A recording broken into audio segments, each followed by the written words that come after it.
Hello, my name is Ed Frawley. My wife and I own Leerburg.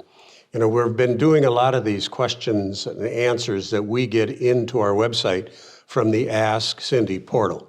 And I try and pick interesting questions that are common questions, that are important questions. This is one of them because it pertains to little kids and dogs. And I have a lot of experience with this. I mean, I bred German Shepherds for 35 years. We have a professional breeding facility. We haven't bred dogs now for 11 years. We have a very professional breeding facility that's sitting empty right now while we store stuff in it. But anyway, this is so important because people that get new dogs don't understand the relationship that a puppy or a dog should have with small children. And that's how kids get dog bit, even by puppies, because puppy teeth are very sharp. And puppies play with one another in their litter by playing tug and jumping on one another and biting one another and dragging one another around. And they scream and holler at one another. That's the only way they know how to act with their litter mates. And when you bring them into your home, you're their new litter mate as far as they're concerned. They have to learn through management and time and training the new rules in your home. But if you just bring them in and you have little kids, and you think that this puppy is a toy for the kids to play with, you're dead wrong. Dead wrong. It's a disaster waiting to happen, but we'll get into that. Let me read the question first. Hello, Cindy.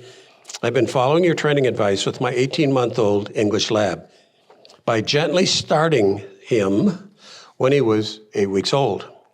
He's doing pretty well, and we continue to work on commands and manners daily.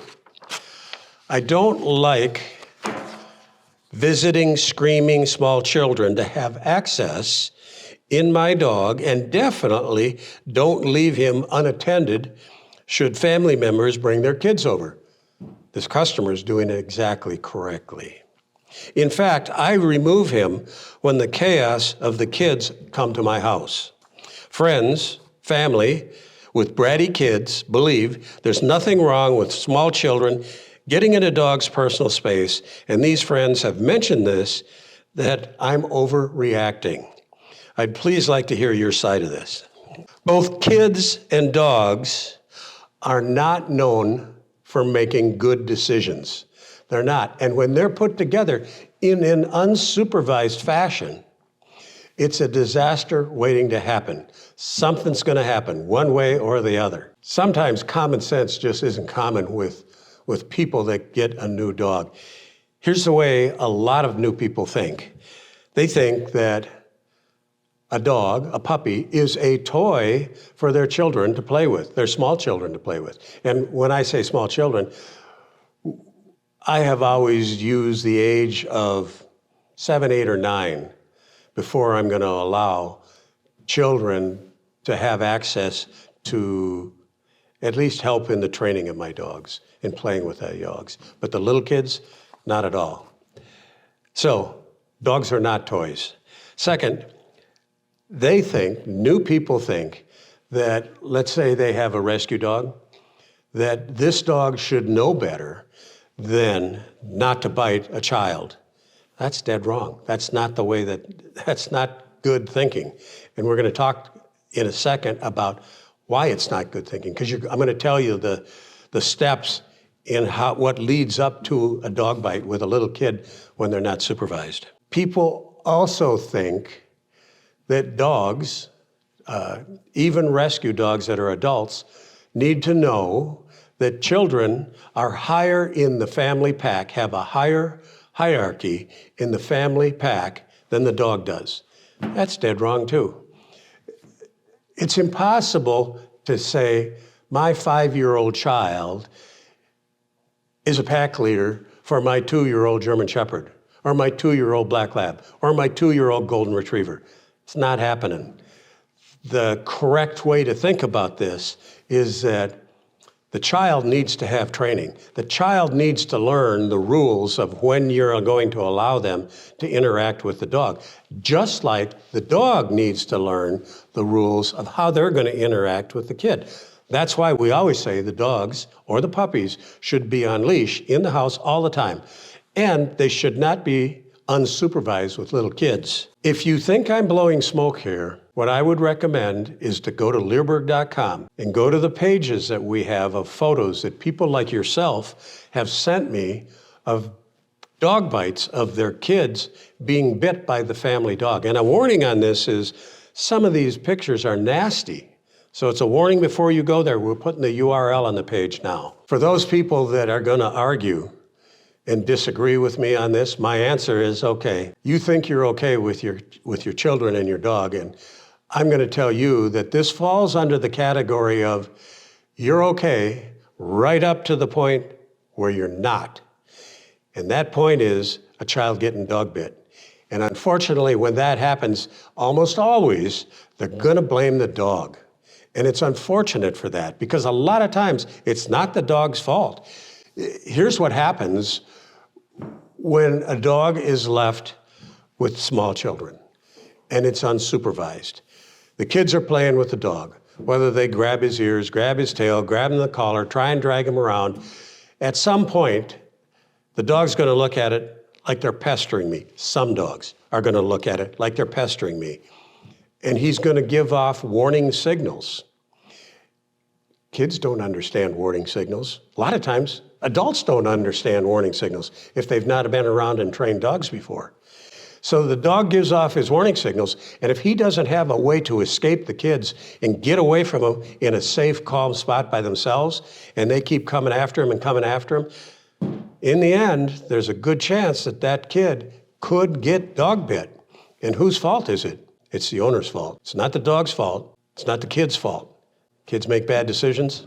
Dogs make bad decisions. They don't mix. So think hard and long about that. So now let's talk about the relatives that bring the crazy kids over. Nobody's got crazy kids. Some of them have spoiled kids. Let's talk about the relative that brings the spoiled little brats over, and they don't listen. Okay, what our customer is doing is to say, hey, the kids are not gonna play with my dog. I'm gonna put my dog away, be it in a dog kennel, be it in a dog crate, be it in another room in the house. And the fact is, these kids don't know the rules. The fact is, this is your dog.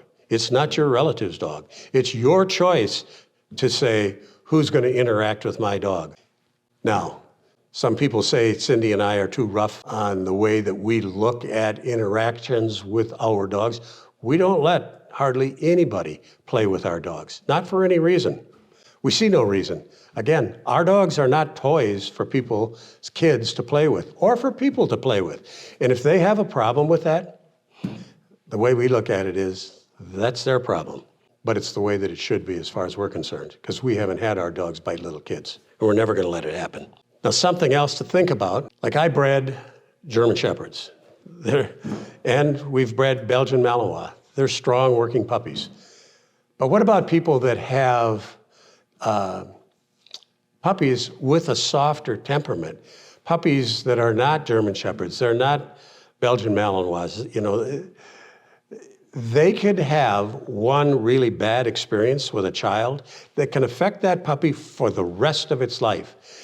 If the puppy gets hurt, if the puppy gets traumatized by a small child, it can grow up to be a reactive dog. It can grow up to be a dog that doesn't like little kids. It only takes one time. It's like when people take dogs out for a walk and there's an unleashed dog who comes and attacks your dog, and your dog has never been dog aggressive before. Once it's attacked, it will always be on guard. Most dogs will always be dog aggressive after they've been attacked one time. You don't want that to happen with little kids and your dog. So think about that long and hard too. Keep in mind that we all have the same goal. We want our dogs to grow up to be good family members. We want them to grow up to be good citizens, for lack of a better word, in our community.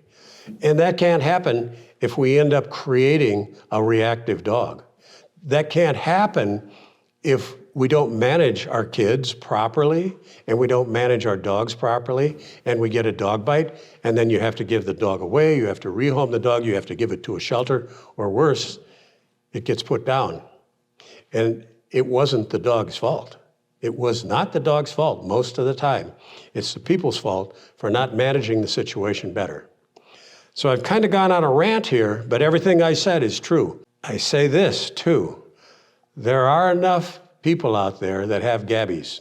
I loved this dog. I loved her. And she was great with kids. But don't assume, if you've not had dogs before, that you have a Gabbie.